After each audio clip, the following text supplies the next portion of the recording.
Anyway, so Dawn, tell me what you've been doing for the last week, 2 weeks. First of all, introduce yourself, I guess. That's the best way to tell us about Dawn. What's going on? My name's Dawn Killian. I like long walks. No. You like long walks and shoveling poop? I'm Dawn Killian. I'm in the greater Houston area. I don't really specialize in one specific area. I was born and raised here, so I know everything from Lake Livingston, where I have family, all the way down to Galveston, where I have family. So I go wherever my client needs me. I like to drive, so that doesn't bother me one bit. Absolutely. I have a fun little car to drive around in. Little car. It's a gas guzzler. You're an oil supporter. You're so modest. I am an oil gas supporter because that pays the bills sometimes. I know. It's in the oil industry. Yeah. My dad was in the oil industry, and my husband's in the oil industry, so that pays the bills. When you pull up outside the office, we hear you Everybody before knows you I'm even home. walk in the door. Yeah, no, my husband knows I'm coming home when I'm 3 blocks away. So. You get his mistress out the door. There you go. Get out quickly. My wife's coming. I mean, there's only a few neighbors that don't like it. That complain what is it? on the A Facebook Camaro? page. Black Sorry. Camaro? Is it? No, I have a Dodge Charger. Dodge Charger. Well, is that Hemi thing? Yeah. Wow. It's the big one. How many miles to the gallon? On average, total maybe 18, 19 miles to the gallon. Oh, that's not bad. That's a regular SUV. Yeah. Oh, come That's on. what I get on my truck. I mean, come on, you know. I mean, as long as I'm nice to her, she gives me 18, 19. If I get a little aggressive, I might get a little less. Yeah, well, I definitely know you. I'll tell Jasmine, my assistant. Dawn's on her way. Can you hear her in the parking lot? Oh, what made you buy that? I've always just liked cars, and my husband had a Camaro for a while. I liked to drive it, but I didn't like the visibility in it. And then we've had Corvettes. Again, a lot of fun to drive, but in the Houston traffic, when people like to hang out in your blind spots, I just wasn't that comfortable with it. And then he wanted me to have a larger car because, safety. So here I am support his industry. So here I am with a 4,000-pound beast. I had a Challenger for a while, but decided I needed a 4-door. You like them American supercars. I'd be interested to see some comments out on there to see what people think of. I mean, I know that I would love some of these cars, but I have not got the pennies for things like that. But I'll tell you that some of these cars, these American cars, they're just absolutely incredible. Well, you have to remember, Don, this is coming from a guy who what was that car, that Chevy Volt, that electric car you had? I had a Chevy Volt. Man. I was one of the first ones. He was the only one I knew that had that vehicle. And I loved it. And when I was selling they're coming up. I mean, they don't have that rumble and that, I've got some power underneath me feel. Right. But, I mean, they've got stuff like that Mustang Mach-E. I'm not a Mustang girl, but the Mach-E isn't really a Mustang. They just kind of labeled it that. But I mean, I've watched some videos on it. I'm intrigued. Okay. Yeah, but what's intriguing about that was the Chevy Volt is something that you can't have if you can't afford a Tesla. And I was literally in that position because when the when the electrics go and you try and save the electric so you don't turn the AC on, then you sweat to death and you're actually driving in a sauna. So it's pretty entertaining.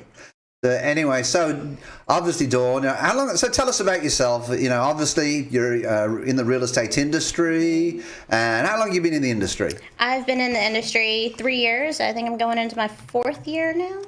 Headed that way. Why real estate? Don't tell us you want to look at red doors and granite countertops. Oh, yes.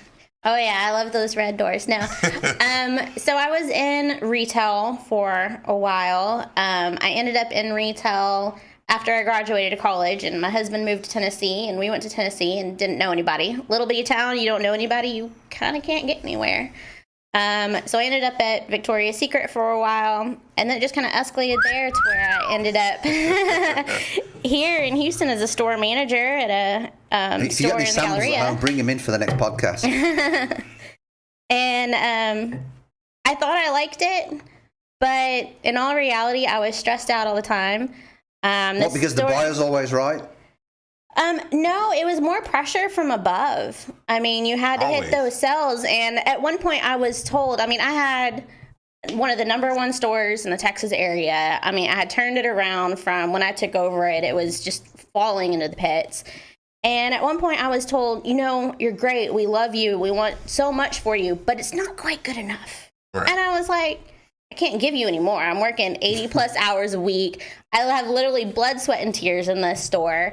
I can't give you any more. Right.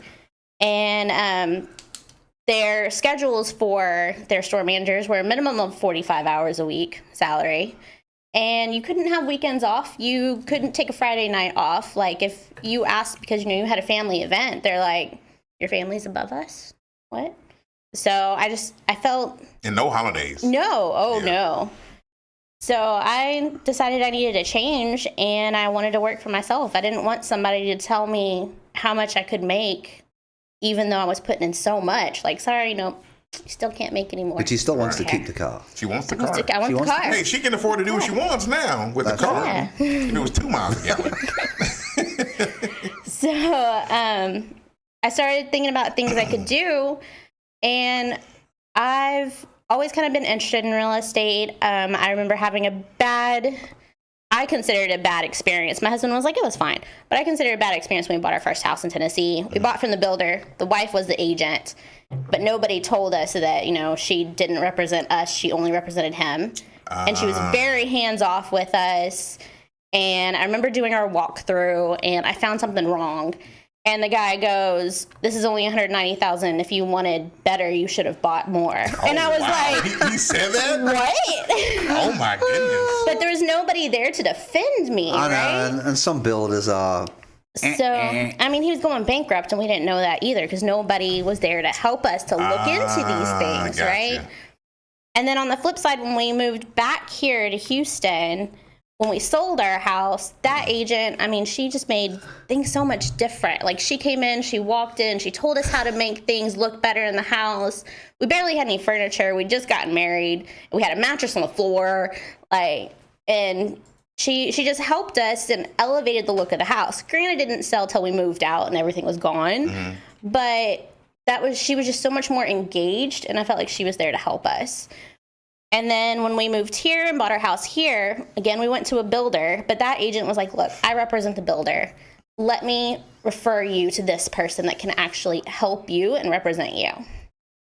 So, but a lot of buyers don't understand that, do they? They don't. They think they get a better deal by going to the builder or going to the seller or contacting the seller. And it's hard that you get someone that'll be that honest with you. It is. And that was a good agent, in all fairness, that said, look, here's the situation. And technically, the National Social Realtors, we're supposed to do that, but not everybody does. They see are the dollar signs, and you're not supposed to put that before your client. So when I was thinking about things I want to do, I like being around people. I liked helping the customer aspect of it, and I felt that in real estate I could do it on a much larger scale and help people elevate their lives with it, more than just a pair of shoes that makes you feel pretty for a few hours,